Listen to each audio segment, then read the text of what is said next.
I am here today with Sub-Zero Detailing, and we are going to take a closer look at a process which is called dry ice cleaning. So what is it all about? Well, you're effectively taking a dry ice pellet and you're firing it at an object at high speed.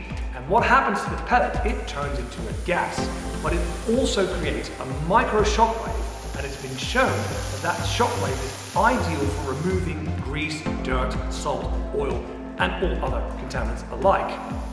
For this reason, this process has become really popular in the automotive industry because you can use it on every component of the car, be it the wheel, the tire, the chassis, rubber hoses, and yes, even electrical components.